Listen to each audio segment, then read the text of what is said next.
actually had two people ask this. What's the dumbest thing you ever did regarding contest prep and diet? Oh man, sometimes I don't know how much I should say and how much I shouldn't. Read the question again.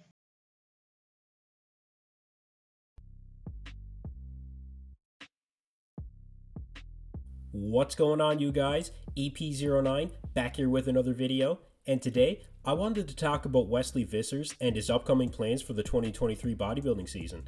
Wesley was very happy with his 8th place finish at the Olympia this year, and he has a plan on what he wants to improve upon in order to continue placing higher at the Olympia. Wesley also talks about his competition plans for 2023. And for you guys who don't know, I weighed 244 pounds with the very pants I'm wearing right now and an oversized t-shirt. So what that means is that I have at least like 5 pounds to go before I hit my weight limit. And I can be a bit more conditioned even. So my goal for next year will be to build that mass, the glutes, hamstrings, quad sweep, and of course the upper body can use a bit more mass as well, because what I envision as a perfect classic physique is a dominant Arnold upper body, but this time in this era you also need that X-frame physique, so bigger legs with all the things I mentioned and a better conditioning. So that's the goal for next year, and what I'm going to do is choose a show that is very close to the Olympia, one of the last qualifying shows. I don't want it to be a small show, but I do want to have as much time as possible to build that mass I was talking about to improve upon my shape. So that's really the recap of the Olympia and my goals for next year. The exact show I still have to look at because the IFBB Pro League show calendar still needs to be updated with all of the shows. So, with an additional 5 pounds minimum until he reaches his weight cap and almost an entire year to make the improvements, I think Wesley will have no problem increasing the size of his legs in the areas that he wants to improve, and if he can achieve that and even better conditioning, we would see Wesley crack the top 5 at the 2023 Olympia, assuming he'll qualify. Choosing a show closer to the Olympia seemed to be a good strategy for him this year, so it looks like Wesley is taking the best of what worked and will spend the offseason making the necessary improvements. Wesley seems to have found his groove between displaying what he has always considered to be the ultimate classic physique and listening to the judges' feedback and making those necessary improvements to his physique, to continue to move up in placings. One thing that Wesley has never had to improve upon is his training methodology. He has always been so calculated and trains with the proper intensity.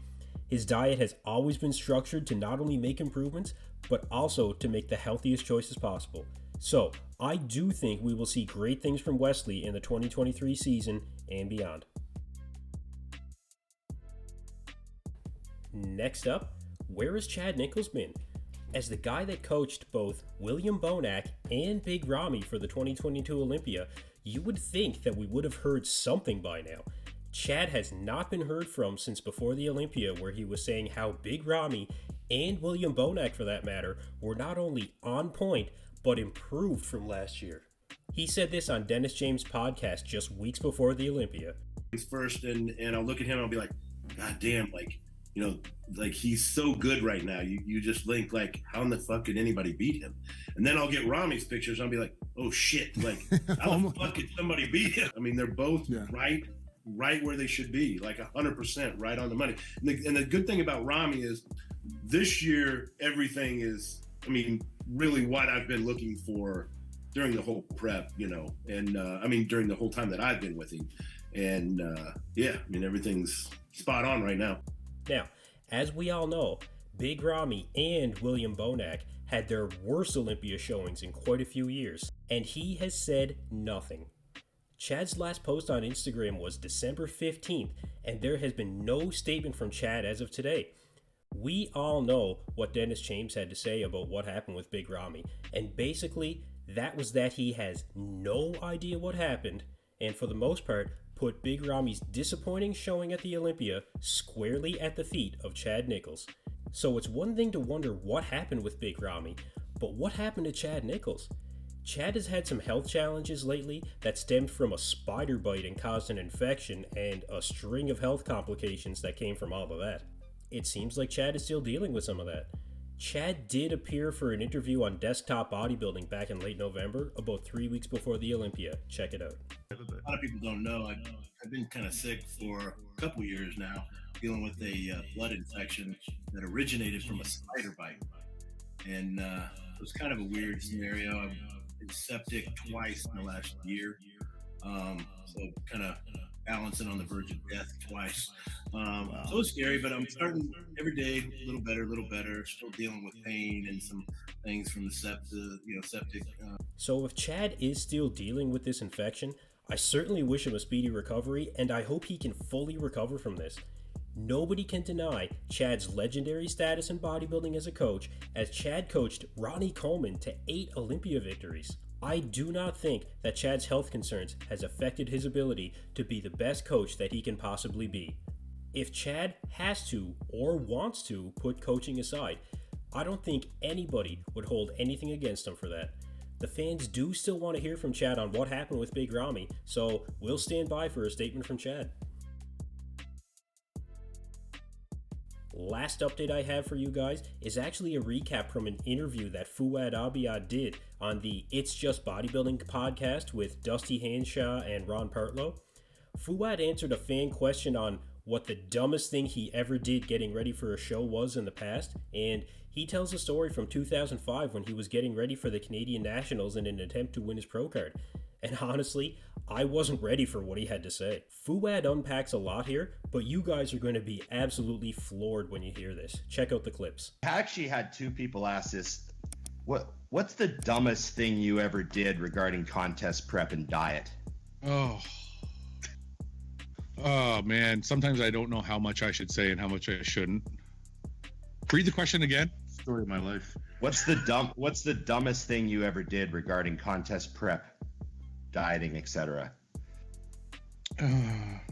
I'll tell the story, even though it's horrible. I shouldn't tell the story, but I'm going to tell the story anyway, just so people can not do what I did. 2005, getting ready for the Canadian Nationals, we were insulin loading for my carb load. So I was supposed to take X amount of insulin and X amount of GH, and we were going to do that leading up to the show, which is not, I hate insulin. I really, really hate insulin. I don't use it. I've used it a couple times in my career, and it's always been a bad experience. But I had loaded 80 units of insulin in an insulin syringe, right? But I had also loaded 8 units of GH in an insulin syringe. So both are the 8. Same. Both are 80, right? I was supposed to do the 8 units of GH before bed on the Thursday night. I ended up doing the 80 units of insulin and then went to sleep. And then I remember being in the ambulance, and then I remember waking up in the hospital. And I woke up and I'm laying in the hospital bed in the emergency, hooked up to dextrose, and they're like, this is what happened, blah, blah. And I'm like, and then got me to the hospital. Anyway, so I wake up in the hospital and they're like, what happened? And I start replaying everything. And I'm like, oh my God, I took 80 units of insulin. Holy shit. They're like, well, you're an idiot and you're lucky you're not dead. And this is fucking insane. We have to hook you up to, and then at that point, I feel fine now. I've woken up. I'm on dextrose. Like the hypoglycemia is worn off. Yeah. And I'm like, it's Friday now. The show is tomorrow. So I gotta go. So I say to my ex, I'm like, I gotta get out of here. I got a show tomorrow. And she's like, they're not gonna let you leave. You shouldn't leave. And I'm like, oh, I gotta take a piss. I didn't have to take a piss. I just wanted to see what I looked like. So I take my little thing and I'm wheeling myself to the bathroom. And I get to the bathroom and I'm fucking shredded. Like every ounce of water on my body was gone. Like I was, and this is not to say you guys should do this. I was gonna say, wait. Well, did you sweat it all out, right? I'm not giving out a prescription. I'm lucky I didn't die. But because I had sweat so much, I was just, right? So I'm like, in my mind, I'm like, okay, I feel good. I look great. I got to get out of here. Right. I go back to the bed. I ask the doctor, he comes back. I go, is there anything keeping me here? He goes, no, but we don't feel like you should leave until the dextrose strip is done. You need to get the sugar in your body. And I'm like, but I feel great. And he goes, I don't think you should leave. I go, you can't make me stay, right?